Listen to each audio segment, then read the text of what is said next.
부활하시고 나서 예수께서 우리들을 향한 호칭이 달라졌습니다. 제자들에게 부르셨던 우리의 호칭이 내 형제들에게 이렇게 말씀하고 계십니다. 예수님께서 부활하셔서 제자들에게 갈릴리에서 만나자고 약속을 하고 있는 거예요. 부활한 예수님께서 부활하시고 나서 가장 처음 한 일이 무엇일까요? 만약에 여러분이 예수님이라면 부활하고 나서 가장 먼저 뭐 했을까요? 지난날 재판을 받고 억울하게 가시면류관을 쓰며 십자가를 지고 못 박혔던 예수님, 그 고통을 아는 사람이라면 가장 부활해서 무엇을 했을까요? 저라면 대제사장을 찾아가서 너 그렇게 살면 안 된다 이렇게 말했을 것 같아요. 그리고 또 다음으로는 빌라도를 찾아갔을 거예요. 너 내가 범인 아닌지 알았지? 손만 씻으면 땡이냐? 이렇게 말했을 겁니다. 그리고 그 옆에서 손 발을 묶은 군병들에게 내가 그때 기도로 용서하긴 했지만 너희들 그러면 안 돼 이렇게 따끔하게 복수했을 거예요. 그런데 예수님께서는 부활하시고 나서 제자들 말고는 아무도 만나지 않았습니다.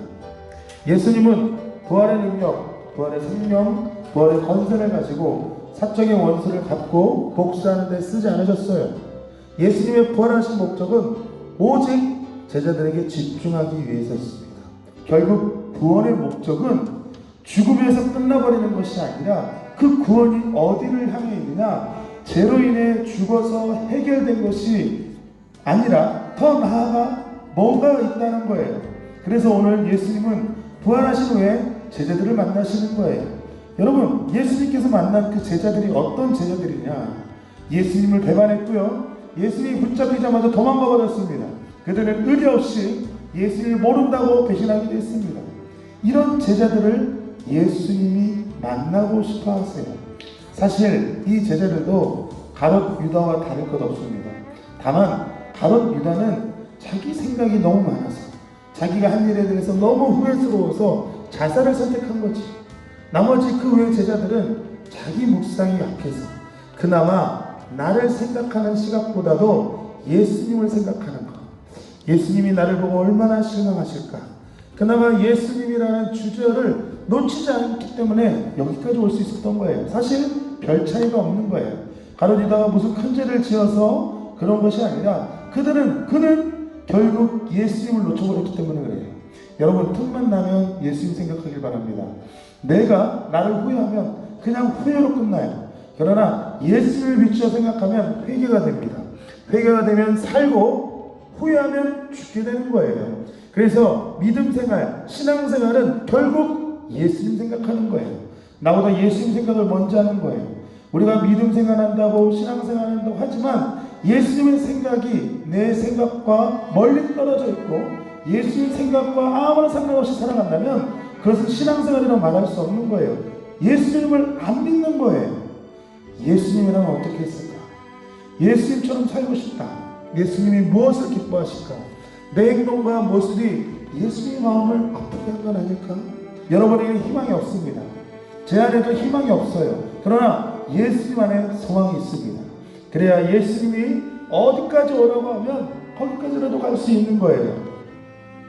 지시한 산에 이르렀는데 오늘 여기서 말씀하신 지시한 산이 어디였을까요? 예수님과 제자들의 만났던 그 지시한 산, 어쩌면 주님께서는 부활하시고 나서 예루살렘에서 제자들을 만날 수 있었어요. 아니면 성전들에서 얼마나 많은 사람들 앞에서 만났다면 많은 사람들의 증인이 되어 있지 않겠습니까? 더 극적으로 예수님께서 죽으셨던, 십자가에 못 박히셨던 그 십자가 앞에서 만나면 얼마나 좋았겠습니까? 한 방에 역전이 되는 거지요. 그러나 예수님께는 갈릴리로 먼저 가 있겠다 말씀하시고 갈릴리에서 제자들과 함께 만났습니다. 여러분, 갈릴리가 도대체 어떤 곳이기에 예수님 거기서 만나자고 했을까요? 갈릴리는 이 모든 제자들의 고향이에요. 그들이 예수님을 만났던 곳이고 예수님이 부르셨던 곳이고 예수님이 나를 따르라고 데리고 다니기 시작한 곳이고 제자들이 예수님을 따라가겠다고 결정한 그곳. 그래서 갈릴리는 영적인 고향이에요. 예수님은 거기서 다시 거듭나게 하시려고 끝이 아니라 방향을 제시하는 거예요. 제자들과 예수님은 다시 만나 그곳에서 예수님은 하나님의 나라가 어떤 것이고 하나님 나라의 백성이나 어떻게 사는 것인가, 하나님 나라의 백성이 누려야 할 복은 어떤 복인가를 말씀하시면서 제자들의 방향을 다시금 하나님 나라로 바라볼 수 있게 재조정하고 있다는 겁니다. 그러나 그 죽음 넘어 이 땅과 비교할 수 없는 비밀을 알려주시면서 부활 그 이후에 제자들에게 예수님은 하나님 나라를 바라보게 하신 거예요. 이 땅에서 진정한 행복을 누릴 수 없습니다. 영원할 것 같지만 영원하지 않아요. 오늘 예수님께서 부활하시고 승천하시기 전 40일 예수님은 하나님 나라에 대해 말씀하고 계십니다. 누구에게요? 제자들에게. 오늘 우리가 이 예수님의 가르침을 온전히 하나님의 나라를 꿈꾸며 부활의 증인으로 살아가기를 소망합니다. 자, 우리 영생 친구들, 오늘 말씀을 잘 들었죠? 오늘 말씀 잘 들은 친구들에게는 말씀의 은혜를 받고 퀴즈를 풀어서 기프트콘을 오늘 전도사님이 쏘겠습니다. 자, 그렇다면 오늘 상품에 걸려있는 세 문제를 발표하도록 하겠습니다. 첫 번째 문제예요. 이 문제를 잘 듣고 답을 여기 우리 부장집사님 핸드폰으로 빨리 주시면 선착순 몇 명 친구들에게 바로 그 자리에서 기프트콘을 쏘겠습니다. 자, 그러면 1번 문제. 예수님께서 부활하신 후 제자들을 향한 호칭이 달라졌어요. 무엇이었을까요? 힌트를 좀 드리자면 네 땡땡들아 라고 했습니다. 이 땡땡에 무엇이 들어갈까요? 그리고 두 번째 문제입니다. 가룟 유다와 그 외 제자들의 차이점을 오늘 말씀에서는 무엇이라고 했을까요? 오늘 말씀을 잘 듣는 친구들은 아, 이거구나 라고 캐치를 잘 했을 거예요. 세 번째 문제입니다. 예수님이 부활하신 후에 집중했던 한 가지 일이 무엇이었을까요?